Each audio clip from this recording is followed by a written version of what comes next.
Hello friends, I am Praveen Kishore, Faculty Sociology at Unacademy Karol Bagh Center. We are providing both offline as well as online classes. All those students who will be enrolled will be getting access to classes in both offline as well as online mode. Right now I am going to tell you how to select the optional and why you should go for sociology, right? Particularly, I'll be dealing first with the certain misconceptions that is there among the students, that one should go for that optional which has short syllabus, which can be prepared in shorter period, which is more scoring, etc., etc. I will request students to not fall prey to these misconceptions. There is nothing called short syllabus. There is no objective scale to measure short syllabus. You can't, by measuring with a scale, say that if syllabus is described in 12-inch, then its syllabus is less, and if it is described in 18-inch, then its syllabus is long. This should not be there, right? Secondly, what we should not think about, that a discipline, particularly sociology, or so to say any other discipline, is highly scoring. To me, a subject is not scoring, but the students are scoring. Those students who find interest in a subject, dedicate themselves, commit themselves, they do good in the exam, they score well, who have proper strategy to approach the subject and prepare for it. The third misconception is that there is need of expertise in languages in sociology. That is, if you want to write a good answer in sociology, you have to have very good command over language, which is also not true. Sociology is a scientific study of society, and we all know that in science the importance of language is limited, right? So anyone who can write and read English, he can do well in sociology. So what I am trying to say, that we should not go by the marketing gimmicks outside. We should not go by the popular perception, that is short syllabus, highly scoring, etc., etc. Rather, one should go for the subject that is interesting to him. I will tell you what are the guidelines, what factors you should consider while selecting an optional. The first criteria to select an optional should be interest.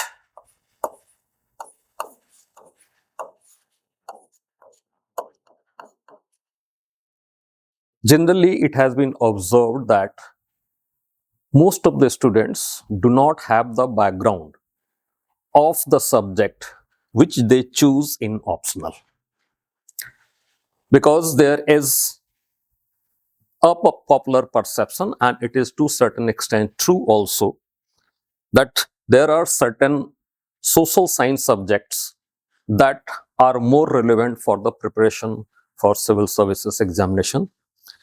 For example, even students from IITs, IIMs, etc., those who have technical background, they also go for social science subjects like PSIR, sociology, anthropology, then we have history, etc., etc. So there is no objective criteria to go through different optional and select anyone. What is most important is that one should select optional on the basis of interest. Now here I am saying something contradictory. On the one hand, you have not read the optional or the subject before, and now I am talking about whether you have interest in the subject or not. Now definitely this is contradiction will be overcoming.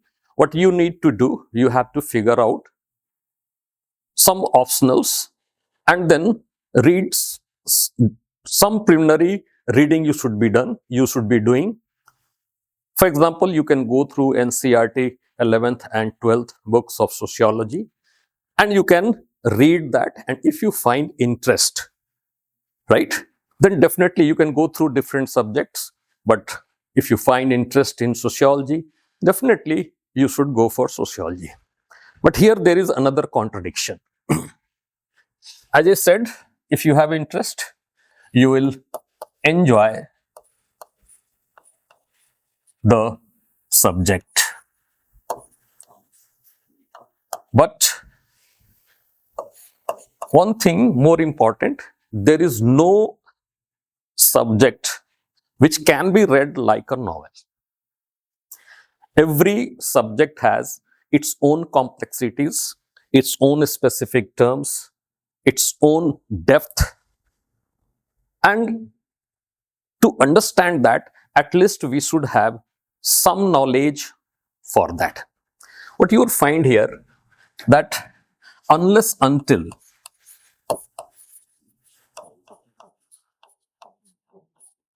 you read,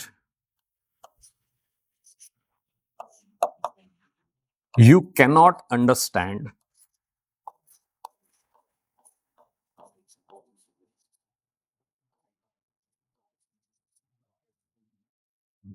if you don't understand,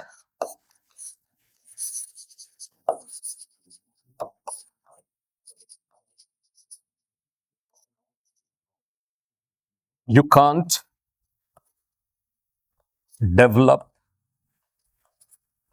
interest, right? That means what? There is no objective way to select an optional. What we do, we consult our teachers, we consult our colleagues, we go through YouTube videos, we go through blogs of the toppers, etc., etc. Right?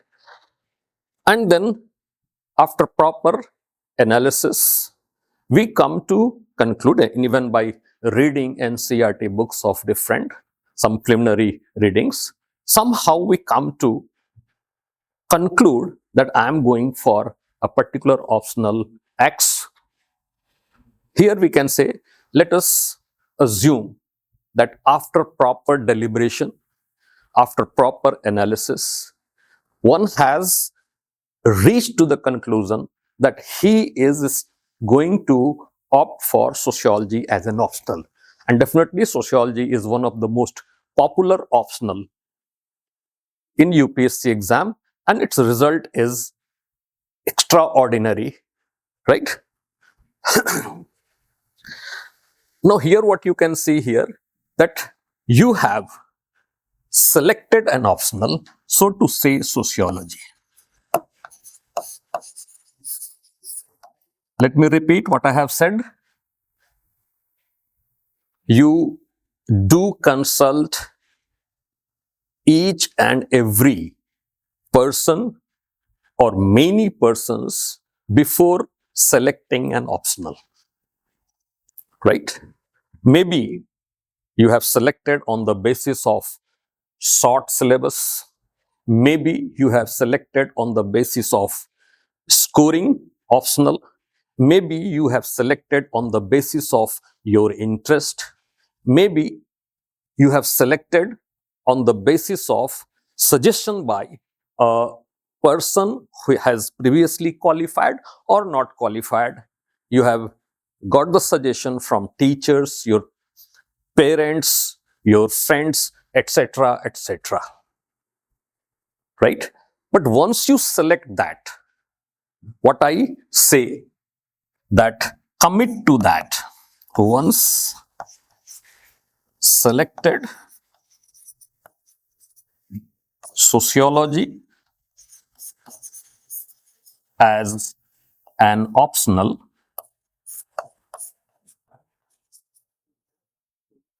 you should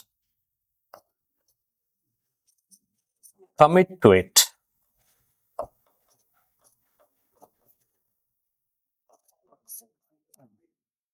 sarcastically I say, शादी करने के पहले आप पूरी analysis कर लें कि लड़की और लड़के में क्या गुण होना चाहिए। पढ़ी लिखी होनी चाहिए, अच्छे परिवार की होनी चाहिए, जान पहचान में होनी चाहिए, या पर्सनल अट्रैक्शन के कारण होनी चाहिए, और to be more sarcastically, one who is giving more dowry and then you are going to marry. So whatever may be the criteria for your selection of your spouse, but once you are married, you should commit to your marriage. You should commit to your marriage. In the same way, आप different subject की analysis करें, और अगर आपने एक particular subject, so to say sociology आपने select किया है, तो आप उसका को कमिट करें. You must have dedication, commitment, because whatever subject you are choose, you are going to find some obstacles. Definitely, in the coaching classes, in our classes, what we'll do, we'll try to solve the problems that we are facing together. I'll be at your disposal, right? I'll be having interaction inside the class. If you are not understanding, I'll be keep on repeating or explaining, repeated explanation till you understand, right? And I'll be asking questions also to you. So this way what we can do, we can overcome our obstacle. Now I will go for the characteristic feature of this subject, sociology. And I need to compare it with history, right?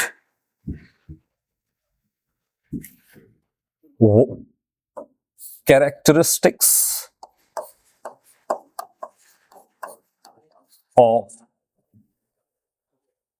sociology, right? What are the characteristic feature of sociology? What kind of approach and strategy we need to have in sociology to score well and qualify and be successful in UPSC civil services examination? It's better to compare it with certain other discipline, because nothing can be understood in isolation, right? So what I am doing here, I am discussing sociology with history.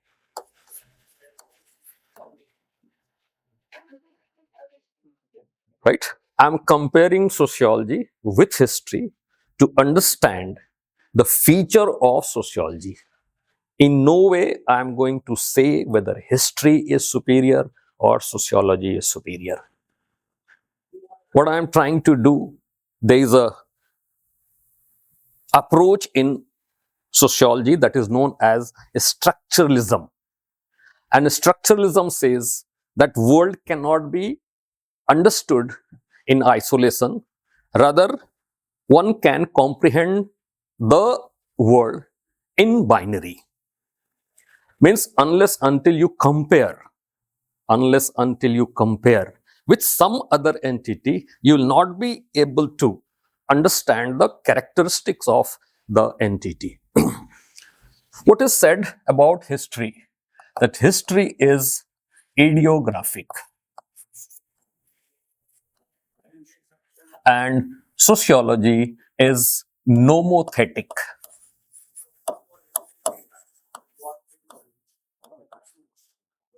Ideographic means explanation of unique events.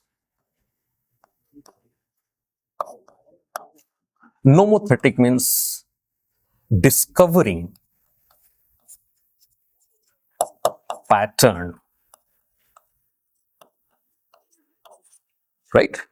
No doubt, without history, we cannot discover the pattern of society, right?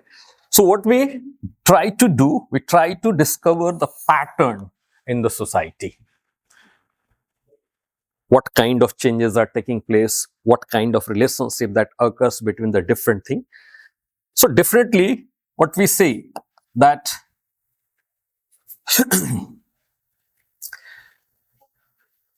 we try to discover the trend. For example, if I say how society changes,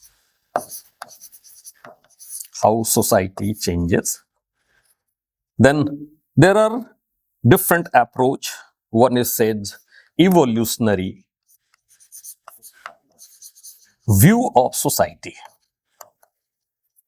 Evolutionary view of society means society changes in a specific manner.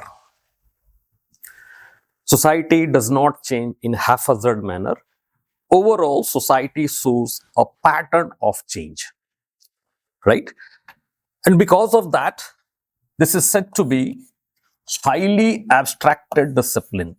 Highly abstract discipline. Highly abstract discipline, right? Maybe the term abstract is not easy for you. So I'm making it easy. Abstract means generalization. We try to generalize the things. We don't limit ourselves to explanation of unique events in detail. Rather, we try to see the relationship between unique events and how the things unfold, right? So this is abstract discipline, and what we say in abstract discipline, there should be emphasis on conceptual clarification. Conceptual clarification, right? We can understand this from a comparative analysis of different portion of our syllabus. What we can do, we can divide our syllabus into two parts. One is qualitative and another is quantitative.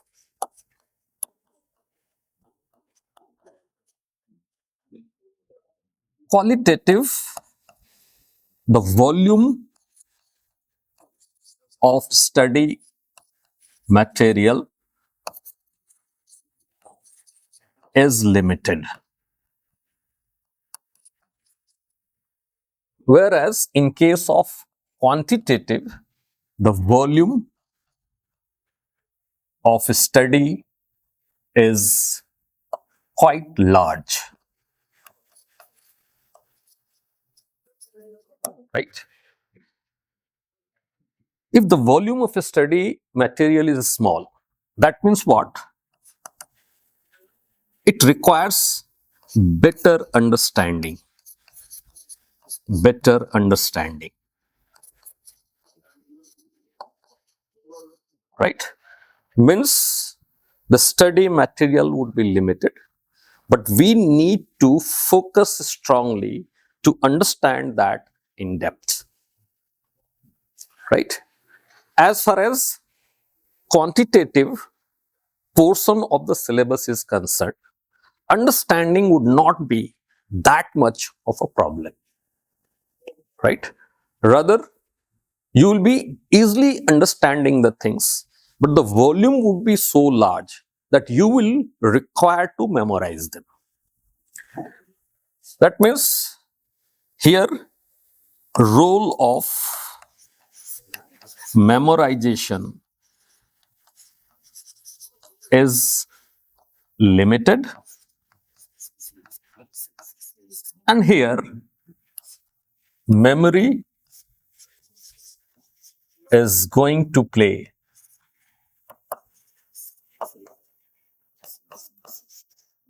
a large role. A large role. Right? So what we are trying to do here, we are trying to say that sociology, its syllabus contains both qualitative and quantitative portion.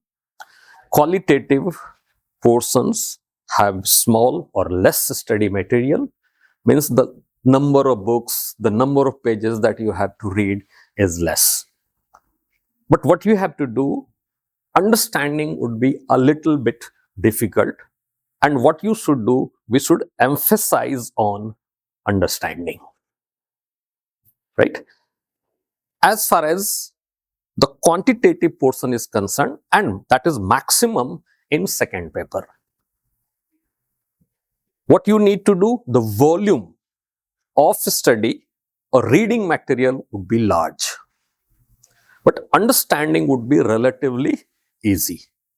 What you have to do, you have to retain the details of the events in your memory, right? So role of memory is high, right? So what I am saying, all those people who are attracted towards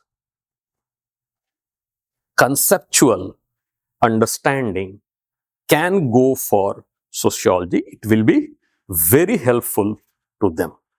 And in my 25 years of experience, what I have found that both students from social science background, technical background from IITs, from medical sciences, etc., they have done very good in sociology, right? So this should be there. You should keep in this mind that sociology and demand is different from other discipline, and one who fulfills the demand of this optional would be doing better in the exam. Now I come to the next portion, that is strategy and approach to sociology. Strategy and approach to sociology. As I said earlier, the first should be on conceptual clarification.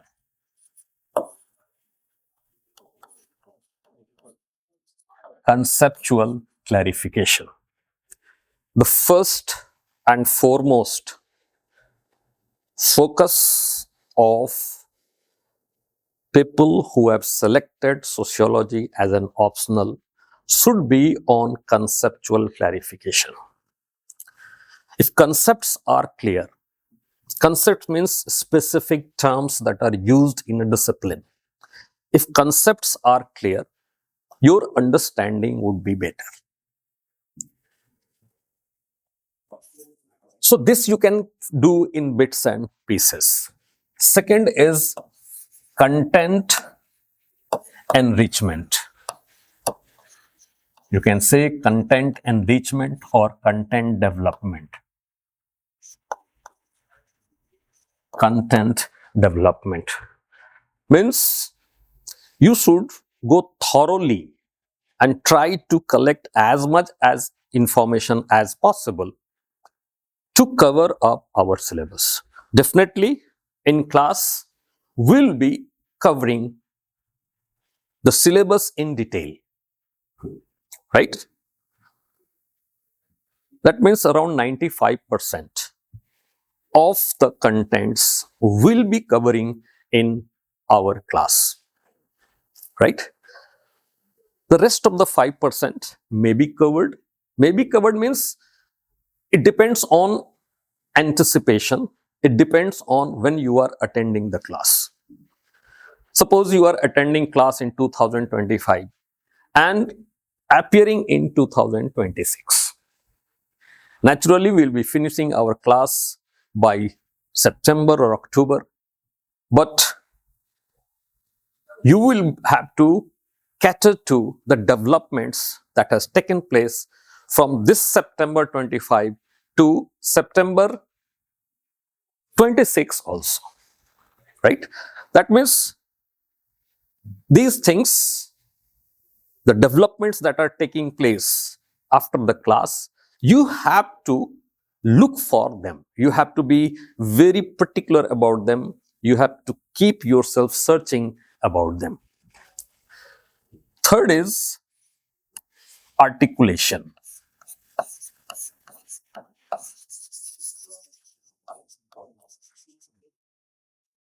Generally बच्चों के साथ एक problem होती है, sir पढ़ तो लिया, लिखें कैसे? I have the content, but I find it difficult to write. Right? Here I will say, to understand, you read. To write, you practice. Right? So what you should do, you should try to gather the information and articulate it in organized way to write it. Writing practice.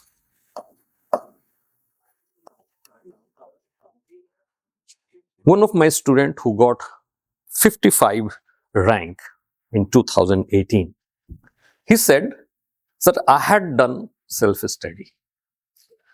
But before I came to you, my knowledge was in the form of islands. My knowledge was in the form of islands. What happened when I attended your classes? I was able to link between my knowledges. Right? So the islands got connected. What I am saying here, that there should be an organic approach towards the syllabus. For example, if you say social stratification, then social stratification is not separate completely from the religion. And religion is not completely separate from education. Education is not separate from the vulnerable sections of the society.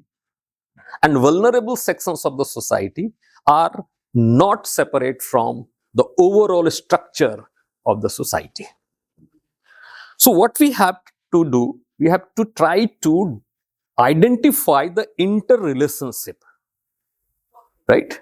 You can say in simple way, if we have interdisciplinary approach, similarly we have intertopic approach. Right? So such study is known as organic approach. Right? Then you have to practice. You have to practice. The more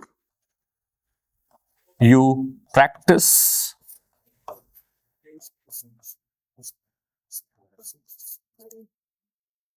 you would be articulating the information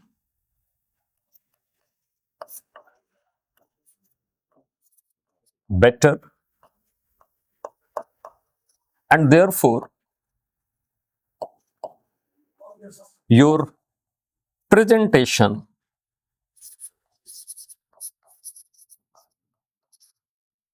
on answer booklet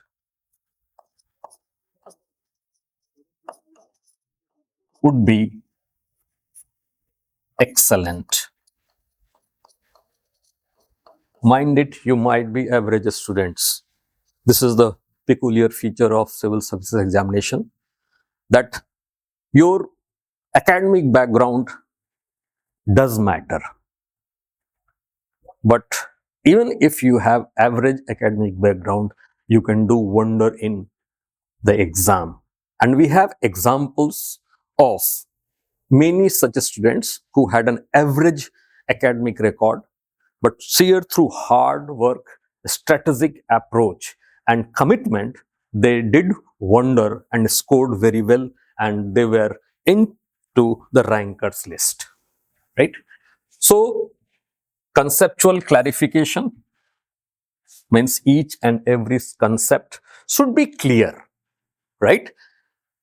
You should not be confused about a term. Second, related to that concept, as much information is possible, you should collect.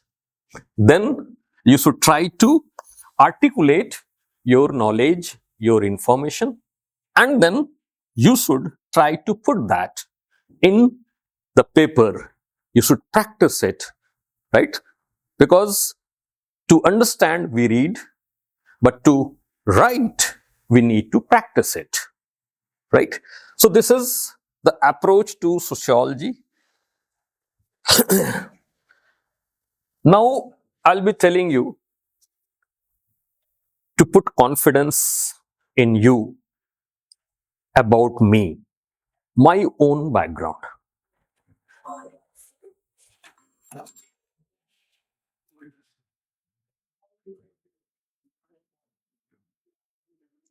I have been teaching sociology for over 25 years. My experience is more than 25 years. And over the period, many students, around more than 150 students, are in bureaucracy.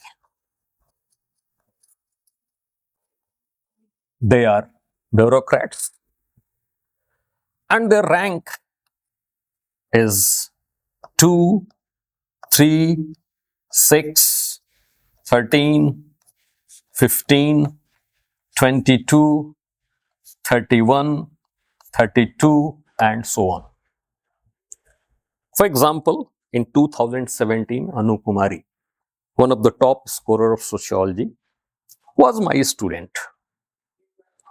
Similarly, in 2021, Gamini Singla, she had attended online the classes.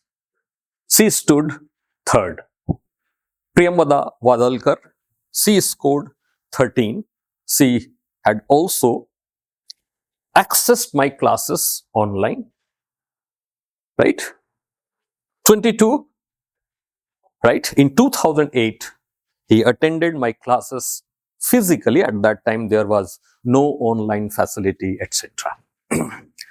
So these are my credentials that put confidence. But I am not saying that you should blindly believe in me. Rather, you should scan this, scrutinize the information that I have given. As far as my class approach is concerned, right? Approach in class. The first is, it will be interactive. It would be two-way. It won't be monologue, right? It's not that I'll keep on speaking, delivering the lecture, and I will not taking up your questions. Rather, I'll keep on asking you whether you have understood it or not, and I'll be taking up your questions, right? I expect you to do certain preliminary understanding of the topic which I am going to teach before you come to the class. Definitely, after each class, I will be telling that what I am going to teach the next. I will be supplying some study material also. So, you have to be very vigilant. You have to be very conscious in the class. You should not be a passive observer. Rather, I will ask you to be active observer. If you do that, definitely you will be present in the class and your understanding would be better. Whatever doubts that crops in your mind will be addressing then and there itself. Sometimes what I have found that in the class, if a student asks a question and I reply it, I explain it, and is not able to understand, then he asks for the second time and I do reply the second time. But what happens after that? If he has not understand, he finds himself difficult to ask again. Right? He is ashamed inside the class that he is not able to understand, as if his intelligence level is very poor. But it is not so. So what I will do, once I will try to explain in the class, but if you feel that I should be taking you one to one after the class, you can come in the educators lounge and you can ask your question till you are satisfied with the explanation, till you understand. I'll be there in the educators lounge. I'll be giving the questions. I'll be dealing with the previous year questions, and I will be dealing with the expected questions. Right? Generally, what happens? We have to think the next level. And what is that next level? Definitely, that would be more clear in the class. So, in short, what I am saying, the previous year questions, popularly you call it PYQs, that we'll be discussing. And also, what are the questions that are likely to come or expected questions that we'll be also discussing. So, second is discussion of PYQs and expected questions.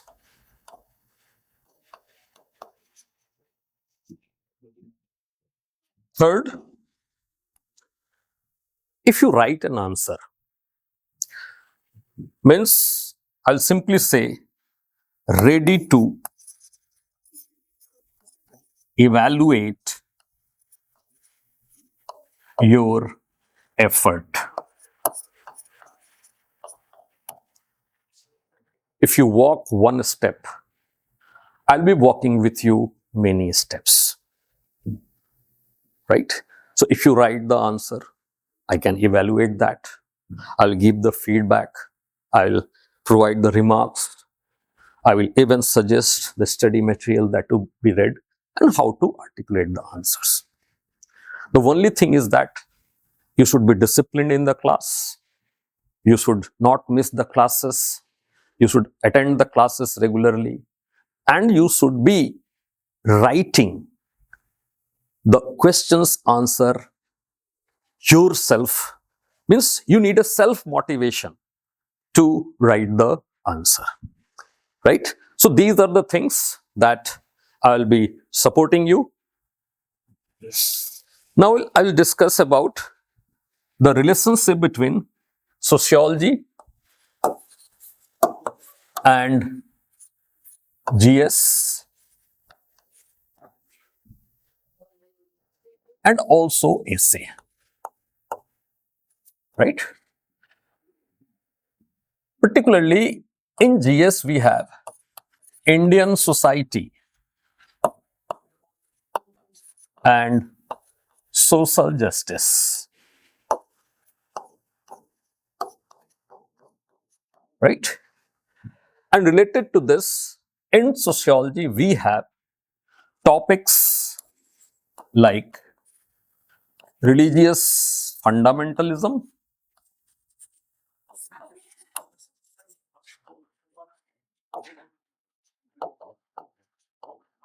communalism, secularism, We have population studies that is useful in GS from GS perspective. For example, growth of population, explosion, problem of different age group,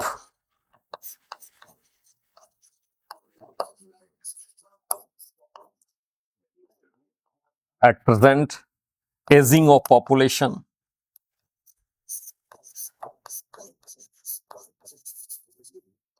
right? How population as dividend, that is called demographic dividend, or how population as liability. Similarly, in GS, we have to deal with the vulnerable sections of the society. For example, scheduled castes, scheduled tribes,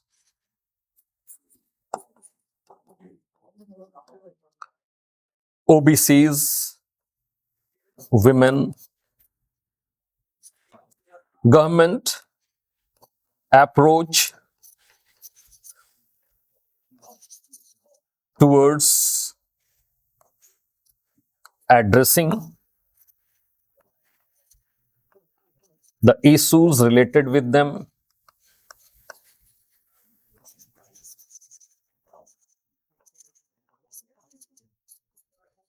and so on, right? Right? The theoretical background of reservation policy, for example, affirmative action, protective discrimination, reverse discrimination, etc. Similarly, every year we get a topic. In essay, we get a topic on social issue. So that is also very helpful. The only thing between sociology, difference between sociology and GS is that in sociology, we have to use the theoretical background, the thinker's name, etc. But in general studies, we have to use the same information in general way, right? So this is the things, and I'll conclude my this lecture with all these things, and I hope you are satisfied with whatever I have said. And our classes of sociology is going to start at Karol Bagh Center of Unacademy on 1st June 2025. Thanking you and waiting for you.